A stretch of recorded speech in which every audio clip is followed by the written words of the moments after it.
राधानाथ महाराज जी के एक मित्र हैं, उन्होंने अपना एक बिजनेस खोला था। वो बिजनेस था जो मृत्यु के पश्चात पाश्चात्य देश में जो क्रिश्चियन लोग हैं, कब्रिस्तान में जो दफनाते हैं, मृत शव को कब्रिस्तान में दफनाया जाता है और उसके ऊपर पत्थर डाला जाता है और उसको अंग्रेजी में कहते हैं टूम्ब स्टोन, कब्रिस्तान का पत्थर। तो पाश्चात्य देशों में ऐसी प्रथा है कि व्यक्ति मृत्यु के पहले जाकर ऐसे कब्रिस्तान के पत्थर का बड़ा बड़ा शोरूम बनता है, वो शोरूम में जाकर अपने ही कब्रिस्तान के लिए पत्थर और डिजाइन चूज करता है। बोलेगा कि पीले रंग का पत्थर चाहिए, ये वाला मार्बल और ग्रेनाइट वाला नक्काशी के साथ, ये डिजाइन मेरा फेवरेट है, ये लेना। और एडवांस पैसा भी दे देता है, क्योंकि उसको भरोसा नहीं कि मृत्यु के बाद कोई लगाएगा कि नहीं। तो एडवांस में पैसा देकर कब्रिस्तान का पत्थर चॉइस करके सब पेमेंट वगैरह कर कर कॉन्टैक्ट नंबर दे देता है कि हाँ यहाँ से समाचार आएगा कि मेरी मृत्यु हो गई, तुरंत जाकर लगा देना। इतनी सब व्यवस्था करके व्यक्ति फिर शांति से देह त्याग करता है। तो उस समय महाराज जी ने अपने मित्र को पूछा कि आपने ऐसा धंधा क्यों चुना, कब्रिस्तान के पत्थर का धंधा, और कुछ मिला नहीं क्या? तो बोले एक ही धंधा है, यहाँ पर कभी बिजनेस डाउन होता ही नहीं, क्योंकि लोगों की मृत्यु होती चल जाती है। ये जीवन का सत्य है। इसलिए गीता में भगवान कहते हैं जन्म मृत्यु जरा व्याधि दुख दोषानु दर्शन। तो हम सभी नाना प्रकार से प्रयास कर रहे हैं जीवन में शांति के लिए, लेकिन मन नाना प्रकार की अपेक्षाओं से उमड़ रहा है। मन के भीतर ये करोड़ों इच्छाएं ज्वालामुखी की तरह उगल रही हैं, और जब तक मन में इन इच्छाओं का शमन न हो तब तक शांति का किसी प्रकार से कोई आशा नहीं। इसलिए बड़े बड़े वैज्ञानिक, विशेषज्ञ, तार्किक बुद्धि का प्रयोग करके थक चुके हैं कि कैसे समाज में शांति उत्पन्न की जाए। सम्राट अशोक की कथा आती है। सम्राट अशोक एक बार उड़ीसा के कलिंग राजा के साथ युद्ध में भिड़ गए थे। हुआ यूं कि महाराज अशोक की इच्छा थी कि कलिंग प्रदेश अर्थात उड़ीसा का साम्राज्य पर विजय प्राप्त करने की इच्छा उनके मन में आई। सम्राट अशोक ने विचार किया कि ये कलिंग नरेश तो बड़ा छोटा सा नरेश है, इसके ऊपर विजय प्राप्त करना इतना कठिन नहीं। अपना एक छोटा सा पलटून भेज दिया। कलिंग राजा इतने छोटे प्रतिद्वंदी नहीं थे जैसे महाराज अशोक की अपेक्षा थी। परिणाम स्वरूप अशोक सम्राट का जो छोटा सा पलटून था पूरी तरह विध्वंस हो गया, पूरी तरह नाश हो गया। सम्राट अशोक को समाचार प्राप्त हुआ कि कलिंग राजा के ऊपर विजय प्राप्त करने का उनका प्रस्ताव पूरी तरह नकार दिया गया। पराजित हुए, बुरी तरह से अपमानित हुए। तो क्योंकि सम्राट अशोक स्वावलंबी थे, उनके मन में यह भावना जागृत हुई कि अब अपना तन मन धन लगाकर हम कलिंग राजा को पूरी तरह कुचल डालेंगे।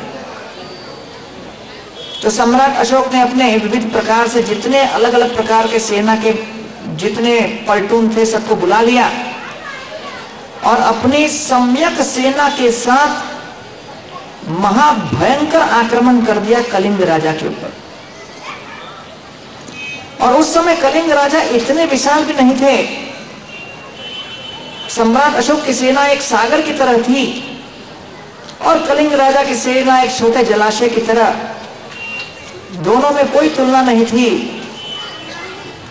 लेकिन फिर भी कलिंग राजा अपना तन मन धन लगाकर उन्होंने युद्ध का प्रतिकार किया, क्योंकि वो जनता के सेना नायक थे। संपूर्ण साम्राज्य में समाचार फैल गया कि हमारे राजा हमारी रक्षा के लिए रणभूमि में प्राण त्यागने के लिए जा रहे हैं, और उनके जितने सैनिक थे मुट्ठी बराबर वो सभी भी जा रहे हैं। ये सुनकर संपूर्ण प्रजा में एक जोश की लहर आ गई, और इतिहास इस बात का साक्षी है कि उस समय कलिंग प्रदेश के जितने नागरिक थे, बूढ़े से बूढ़ा व्यक्ति, नन्हा सा बालक, विधवा स्त्रियां, वो सभी अपने हाथ में यथाशक्ति यथासंभव अस्त्र शस्त्र धारण करके जो कुछ मिले वो अपना सब कुछ सर्वस्व समर्पित कर दिए युद्ध में अशोक महाराज, अशोक सम्राट के विरोध में। जो ठीक प्रकार से प्रशिक्षित नहीं है युद्ध शैली में, वो कहां से युद्ध करेगा। कुछ ही क्षणों में सम्राट अशोक ने कलिंग महाराज की संपूर्ण सेना को बुरी तरह कुचल के रौंद दिया,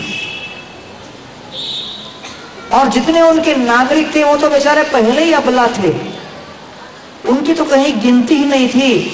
देखते ही देखते कदली वृक्ष की तरह तूफान के द्वारा क्षत विक्षत होते हुए एक एक करके सब धाराशायी हो गए।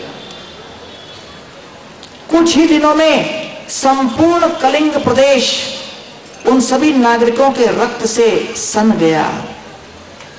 लाल लाल रक्त की धाराएं बहने लगीं, और एक उड़ीसा में तो जगह है जहां पर वो पूरे खून की नदी बह गई थी।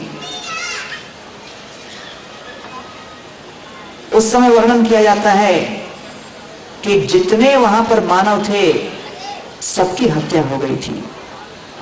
चारों तरफ सुनसान सन्नाटा छा गया था। सम्राट अशोक अपने विजय पर बड़ा गर्व करते हुए एक विशाल चट्टान के ऊपर अपने महिमा मंडित घोड़े पर बैठकर तलवार, अस्त्र शस्त्र इत्यादि से लदकर देख रहे थे कि किस प्रकार मेरी विजय हुई, कैसे मैंने ईंट का जवाब पत्थर से दिया।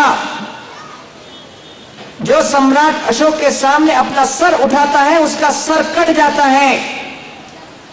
भविष्य की सभी पीढ़ियों के लिए मैंने ये प्रमाणित कर दिया, और ये रक्त की धाराएं इस बात की साक्षी हैं। ये सोचकर सम्राट अशोक मन में संतोष कर रहे थे। हिंसा, आक्रमण, प्रतिकार, क्रोध का व्यक्तिकरण, इससे कभी मन की शांति नहीं हो सकती। अपने मन में भी क्रोध उठता है। हम भी दिन प्रतिदिन प्रतिकार की भावना मन में लाते हैं। हम भी कभी कभी छोटी बड़ी बात दूसरों को बोल देते हैं। हो सकता है हाथ पैर भी कभी चल जाए, हो सकता है कुछ क्रोध में आकर हम ईमेल भेज दें। लेकिन सम्राट अशोक ने जिस स्तर पर प्रतिकार किया और जिस स्तर पर खून बहाया, वो आज की तारीख में सामान्य व्यक्ति के लिए संभव नहीं है।